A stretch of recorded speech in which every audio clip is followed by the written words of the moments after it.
1:42, de vuelta con ustedes este martes 8 de marzo y nuestro invitado Luis Eduardo Martínez, diputado de la Asamblea Nacional. El diálogo, como ha mencionado el presidente Nicolás Maduro, se va a reactivar y se va a reformular. La incorporación de otros sectores de esta instancia de acercamiento entre los sectores políticos de Venezuela, oposición y gobierno, y por supuesto con el acompañamiento de organismos internacionales, de otras naciones de nuestra región preocupadas por el conflicto político en nuestro país, ha sido también un tema de discusión. El 21 de noviembre es un factor importante que cambia la visión respecto a la política nacional, y ha dicho Jorge Rodríguez posterior a este escenario que la incorporación de Fuerza Vecinal y la Alianza Democrática también se iba a estudiar, aunque con la detención de Alex Saab en Estados Unidos se ha paralizado el proceso que hoy pudiera retomarse. La incorporación de estos sectores, donde además es obligante. El 21 de noviembre del año anterior hubo una participación de todos los factores políticos de Venezuela en las elecciones regionales y municipales, y allí quienes quisieron votar expresaron su opinión.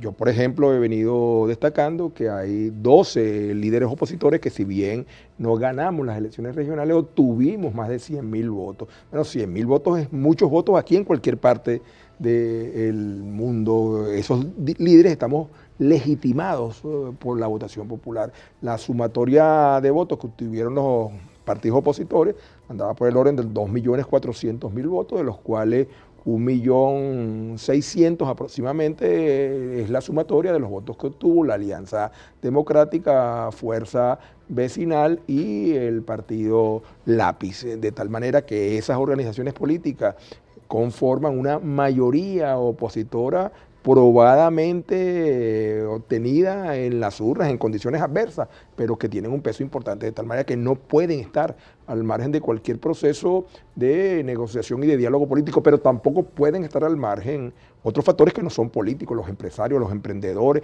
los trabajadores, las iglesias, los medios de comunicación social, sus representantes, los jóvenes, los académicos, tienen que participar, porque la suerte de Venezuela también es de ellos. Ese es el reclamo que hemos venido haciendo, esa es la exigencia que hemos venido haciendo, y que nos complace ahora que la narrativa del propio presidente de la República se corresponda con la nuestra. Tú puedes revisar las entrevistas anteriores que me has hecho y recuerdo exactamente los términos: diálogo inclusivo, transparente, nacional y priorizando los gravísimos problemas económicos y sociales de Venezuela. De tal manera que si se va a reactivar, y yo estoy convencido que se va a hacer así, se conseguirá con ese nuevo formato que encaremos con verdadero realismo la situación del país. En ese mismo escenario de diálogo, ¿cómo queda el sector político que originalmente adelanta estas negociaciones con el gobierno de Venezuela de Nicolás Maduro? En un contexto donde el fin de semana Estados Unidos ha venido a Venezuela, en su representación con un embajador y con un asesor de la Casa Blanca, a reunirse con un gobierno que en días previos no se reconocía desde Estados Unidos. Reconocen a otra persona que hasta el momento, por ejemplo, Juan Guaidó, que es reconocido como presidente encargado por un sector político del mundo, no de Carlos Peñalosa, no lo dice Canalí, es un sector político, es un hecho político que Juan Guaidó tiene reconocimiento parcial como presidente encargado en el mundo. No se ha pronunciado al respecto. ¿Cómo quedan estos sectores políticos en esta coyuntura donde Estados Unidos ha cambiado pudiéramos decir, su visión respecto a Nicolás Maduro, y donde también esta posibilidad de un diálogo más amplio da la apertura a sectores que han sido cuestionados también por esta posición política? Estamos ante un hecho de lo que los especialistas llaman real política, es decir, política de realidades. Eso es lo que está sucediendo en Venezuela. Además, se está demostrando una vez más una vieja frase de Theodore Roosevelt: los Estados Unidos no tienen amigos, tienen intereses. Entonces, ante una situación que es de drama mundial, los Estados Unidos priorizan sus intereses. Nosotros celebramos como positivo la reunión que se celebró el fin de semana y que se extendió bastantes horas, y que incluso el domingo todavía había aquí en Venezuela una representación que la encabezó, de acuerdo a la información que se maneja, no solamente el embajador Story, sino también Juan González, que es el secretario adjunto del Departamento de Estado para Asuntos Latinoamericanos, una de las figuras más importantes de la administración Biden para Latinoamérica. Nosotros celebramos que se haya realizado el encuentro, celebramos que se estén manejando realidades, celebramos que se hayan abordado temas importantísimos, y celebramos también que todo indica que se van a producir nuevas conversaciones. Aquellos que de alguna manera fueron sorprendidos por esas conversaciones, corresponderá a ellos dar su opinión y espero que lo hagan prontamente, porque si hay algo que yo, como tú y como seguramente muchos, estamos en este momento extrañados, que aquellos que han hecho de la exacerbación de opiniones y el uso de las redes, en este momento parece que se les hubiera congelado el dedo y ni Y el siquiera... uso del respaldo político de los Estados Unidos también pudiéramos decir. Porque... Sí, pero reiteramos, ha venido a lo largo de las semanas evolucionando esa posición, incluso antes de que Ucrania fuese invadida por Rusia, hace aproximadamente 3, 4 semanas antes que empezara la invasión, hubo un comunicado que suscribió Estados Unidos, la Unión Europea y Canadá, en total 19 países, porque de los 60 países hoy estamos hablando de 19, en la cual no se mencionaba el interinato, no se mencionaba hechos distintos a las elecciones presidenciales en el 2024, un reconocimiento tácito de lo que aquí viene sucediendo. Yo he recibido y he atendido a delegaciones extranjeras en los últimos 14, 16 meses. Hemos tenido aquí en Venezuela la visita de parlamentarios de varios países del mundo y cuando pasan aquí 1, 2, 3 días se dan cuenta de que lo que desde afuera a veces perciben es una absoluta fantasía. Mira, aquí vino un diputado, no digo el nombre ni el país, que se enfermó de COVID, pero cuando él llegó a Venezuela, llegó directo a reunirse con el interinato, entre comillas, de fantasía. Pero bueno, después nos contactó y al final terminó enfermo, contagiado de COVID. Bueno, hubo que atenderlo, hubo que recibirlo, llevarlo al hospital, llevarlo a la clínica, apoyarlo en todo y se tuvo que quedar aquí durante 2 semanas. Y entonces él mismo decía, bueno, pero el gobierno que me está reconociendo y atendiendo es el que existe. Bueno, que eso es realidad. De tal manera. ¿Dónde se reunieron el sábado? En Miraflores. En el Palacio Miraflores.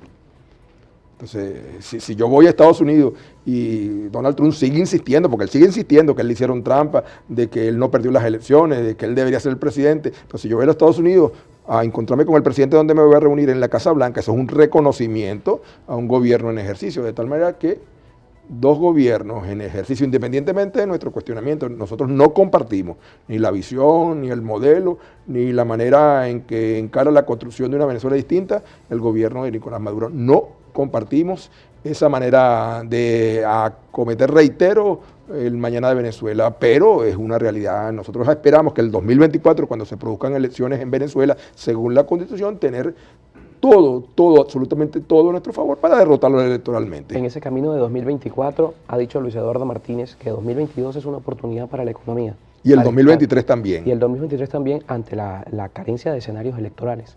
Pero en ese camino también se abre la posibilidad de la renovación de los sectores políticos. Lo ha dicho Enrique Márquez, que también estuvo con nosotros en Estudio. Más que la oportunidad, y perdona que te corrija, Carlos, la obligatoriedad. O sea, los sectores políticos están obligados a actualizar por la vía de la legitimación interna sus autoridades, sus directivas. Aquí, y en estos días me encontré con una opositora de esas a rajatabla y me dijo, bueno, yo me he puesto a reflexionar y aquí se la pasa uno criticando a Maduro y a Chávez en su momento, porque tienen muchos años gobernando. Y yo me puse a pensar, bueno, en el partido donde yo milito, ¿desde cuándo no hay unas elecciones internas?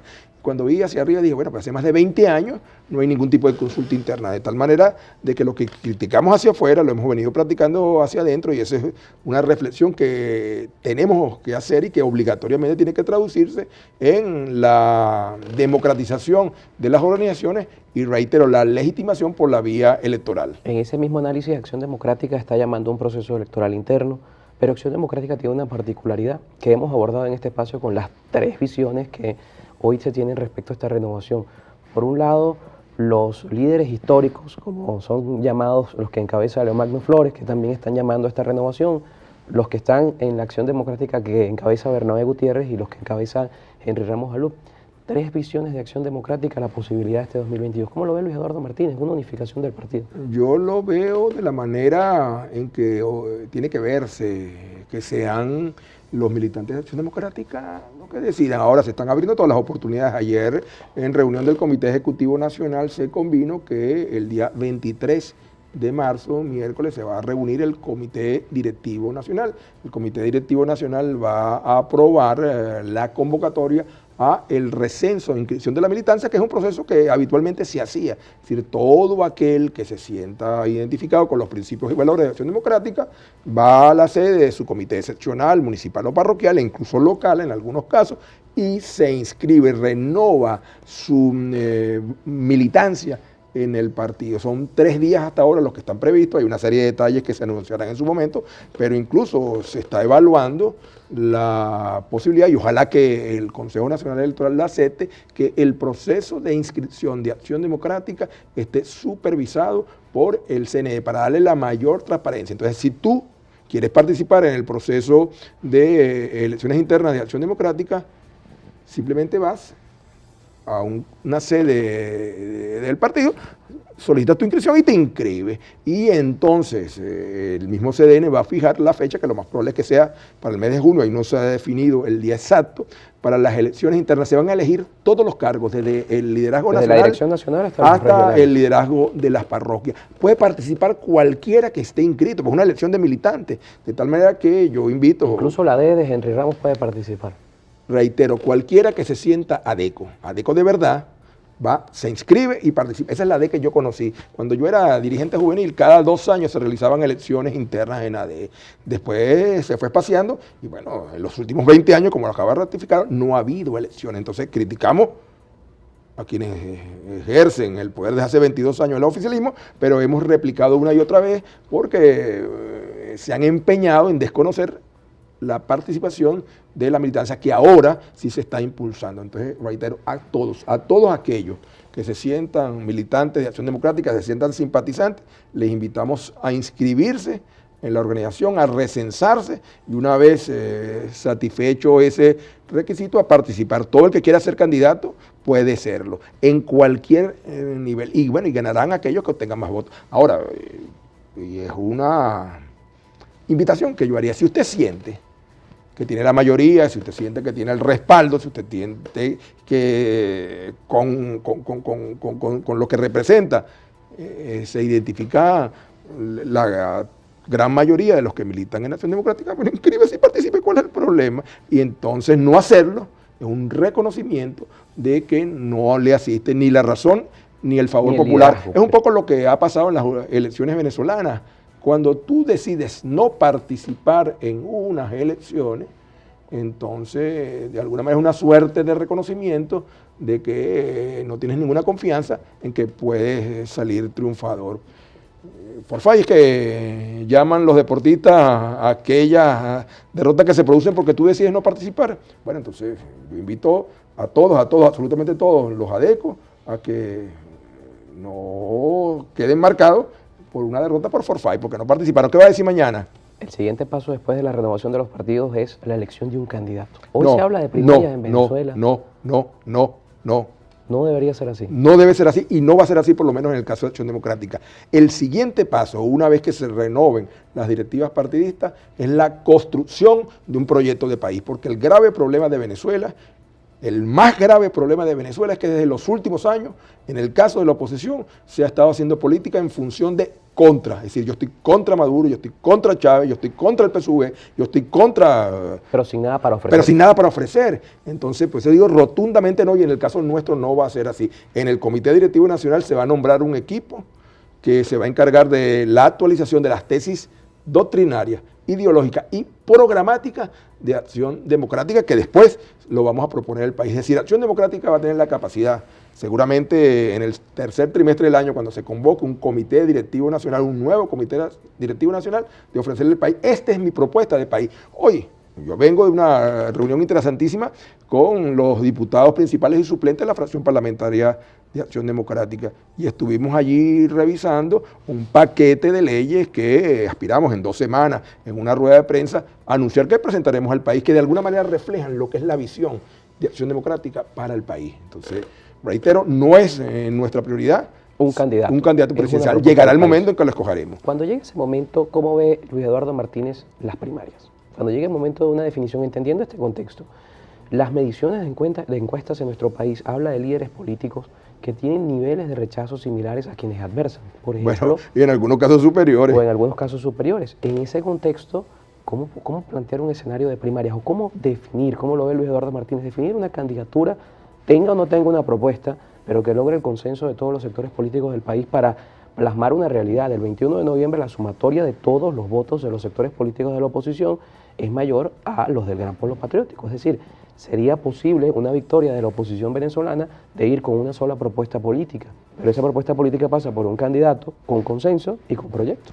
No obligatoriamente, esa sería una larga discusión y en otros países del mundo sucede que hay una multiplicidad de candidatos, pero sí, lo ideal es que pudiera concurrir un candidato único con un programa único. Eso es lo ideal, pero no necesariamente va a ser, y si tú me tiras de los pelos, yo diría que hoy pareciera poco probable. O sea, se necesita mucha madurez, se necesita mucha comprensión, se necesita mucho desprendimiento para llegar a eso, pero mientras tanto habrá que encontrar fórmulas. Yo, militante que soy de un partido político de Acción Democrática, naturalmente acogeré lo que el Comité Directivo Nacional decide en materia de mecanismos para la selección del candidato presidencial. Hay distintas fórmulas.